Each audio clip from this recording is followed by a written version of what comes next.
What's up, Predator fans? It's the Emerald Enthusiast back with another action figure review. This time I'll be looking at the Hot Toys Predators MMS 162 1/6 scale figure of the classic Predator. Here is a look at the box without the slipcover. On the back we get some artwork of the biomask in profile. On either side of the box, we get the movie title. And on the front, we get a close-up product shot of the classic Predator in the biomask. Although I doubt that there are many collectors who will want to leave their figure in the box, I still think that the dark tones and the overall simplicity of the design make this attractive packaging and appropriate for this type of character. The front flap of the box opens to reveal a full-body product shot, as well as a window that will allow you to see the figure in its entirety.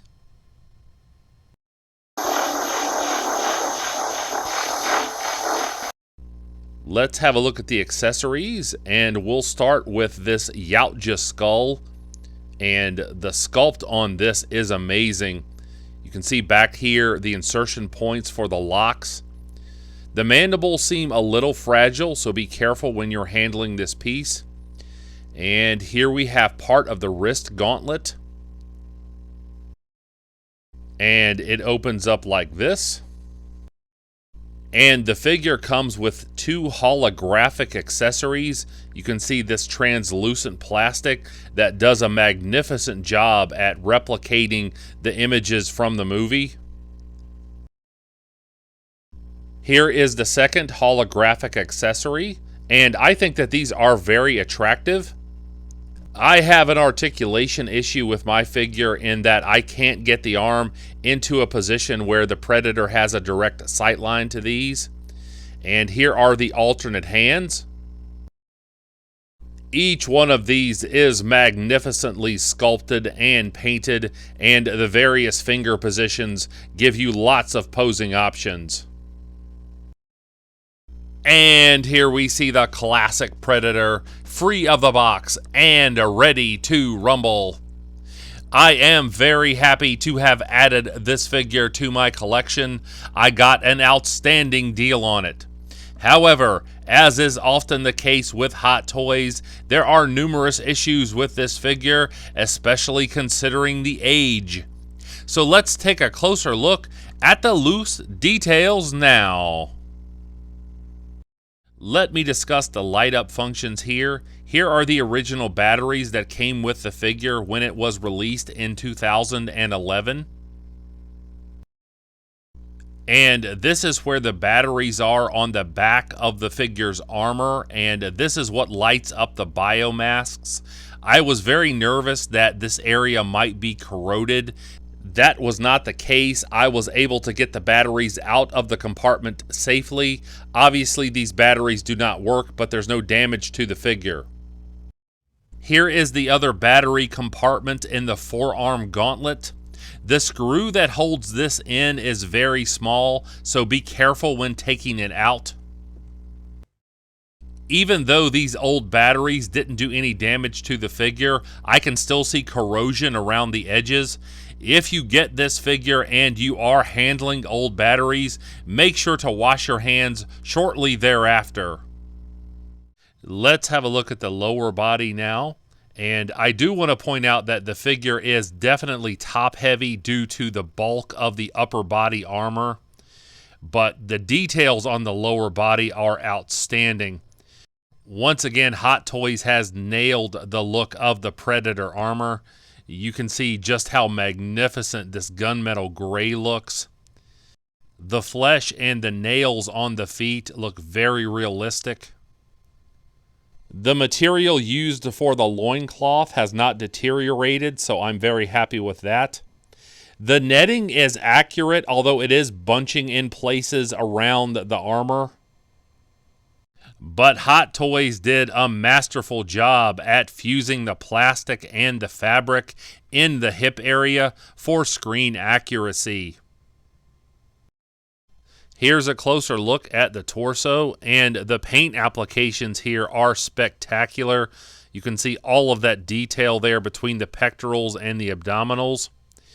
And the upper body armor is a separate piece. You can see a little bit of movement there.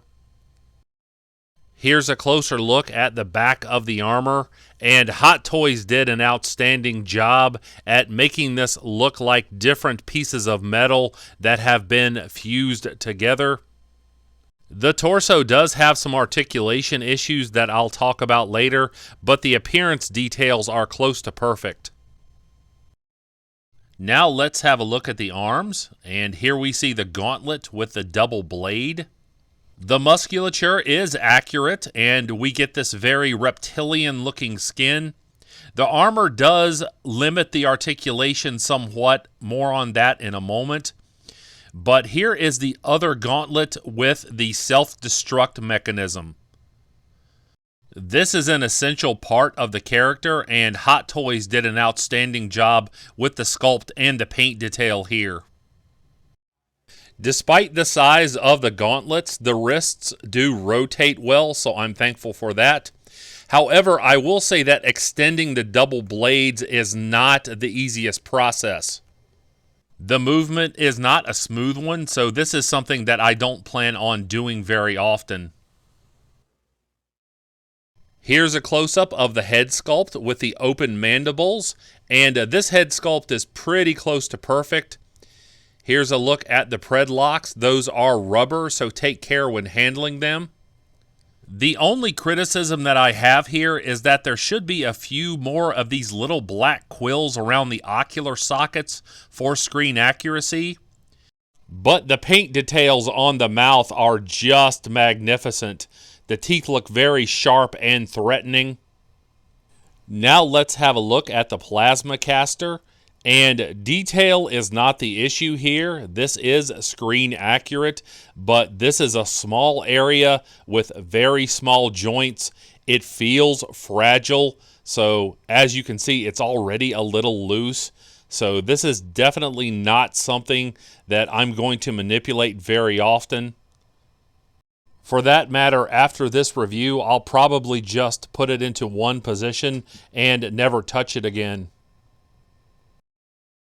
So here's a closer look at the face, and now I'm going to change out the mandibles. There's actually 3 portions of the face that detach. That's both of the mandibles, of course, and the lower jaw.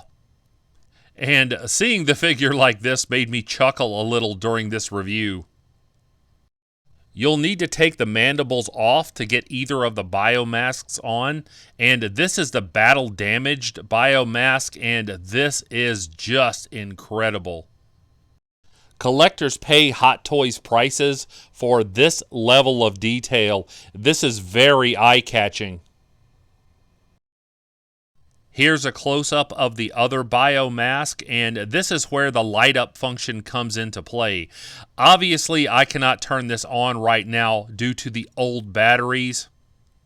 I certainly hope that the function works as it should, but I'm not a fan of light-up functions on figures or statues. Eventually, those wear out regardless of how well you take care of them, and that diminishes the trade and resale value of the figure. Once again, I have to give Hot Toys credit for the way that they replicate the look of metal. You can see the way that this gunmetal gray paint reflects the light. It is very realistic looking. Here are the closed mandibles, and I've seen some collectors online complain that the open mandibles had edges that were too noticeable. That is certainly not the case here. Here's a close-up side view of the closed mandibles. And although I don't have an issue with the open mandibles, if that is an issue for you, I would recommend displaying your figure with these mandibles, as they do look a little bit more natural than the open pair. Now I will very gently look at articulation. I will not be pressing any of these joints to their maximum extent for fear of breaking the figure.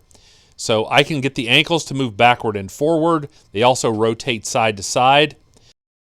The figure has double jointed knees, and these are very tight. Be careful with the netting when you're articulating the lower body. You certainly don't want to damage that. I can get the figure to kick forward this far.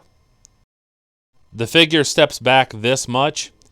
The hip armor really limits the articulation out to the side, as you can see here. The torso articulation is very limited, especially given the netting around the figure. The arms move forward and backward, but they can't do a 360 due to the shoulder armor. However, you can raise them up from the sides about that much, so that gives you posing options. The elbows articulate to this degree. Once again, be very careful with the netting. The elbows rotate, and that will allow you to put the figure into this type of pose, so I'm thankful to Hot Toys for that. The head moves smoothly from side to side. The figure can look up this much, he can look down this much, and there is plenty of head tilting. The figure also comes with this display stand, and this hide accessory ports into two different points in the base. And there's lots of detail on this base. You can see this partial skull and a smaller skull at the bottom. And the figure comes with this pillar and cradle wire, and that ports into the base as well. And here's a look at the classic Predator on the fully assembled display base.